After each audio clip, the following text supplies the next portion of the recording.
Hello everyone, আসসালামু আলাইকুম সবাইকে। সবাই কেমন আছেন? আশা করছি সবাই অনেক ভালো আছেন। আমরা যাচ্ছি তুলাতুলিতে, কিন্তু তুলাতুলির রাস্তা অর্ধেক থেকে আমরা আবার আইসা পড়ছি, আমরা ড্রিম লাইনে আইসা পড়ছি আমরা পার্কে। এখন আমরা বৈশা রয়েছি, আজকে তেমন লোকজন নাই।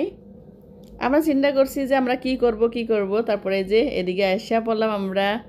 বুলবুলি বলতেছে এটারে গাড়ি গাড়ি, বুঝছেন? আমরা এদিক দিয়ে একটু কাইকিং করতেছি গাড়ির।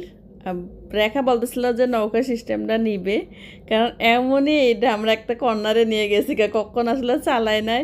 আর আমি তার আগে বলতেছিলাম যে এটা গভীর পানি কিনা। একটা ছেলে বলতেছে হ্যাঁ অনেক গভীর পানি। আমি তো বলতেছি যে আমি তো সাঁতার জানি না। তারপরে রিস্ক নিয়ে আসলে চলে গেলাম, যেহেতু সবাই যায় আমরা দেখি সবসময়ই যাওয়া পরে, প্রায় সময়ই। কারণ এই জায়গাতে আসলে উঠি না কখনো, কিন্তু আজকে আসলে রিক্স নিয়ে উঠতে গেলাম। পারি না আর কিনা, ওদিক দিয়ে রেখা চালাইতেছে আর এদিক দিয়ে আমরা উল্টা পাল্টা করে ফেলাই। যাই হোক, আসলে দেখা যায় যে আমাদের ঘোরাফেরা মানে জায়গাতে একটু টাইমার যায়, কর্নারে নিয়ে জায়গা আমরা আবার এই কর্নারে নিয়ে এসে পড়ি, এমন আর কিনা। পরে পাশতে আর কিনা ছেলে আমাদেরকে একটা জায়গা থেকে বলতেছে যে আপু আপনার পারছেন? আমরা বলছি না, নিয়ে যাও তোমার গাড়ি তুমি।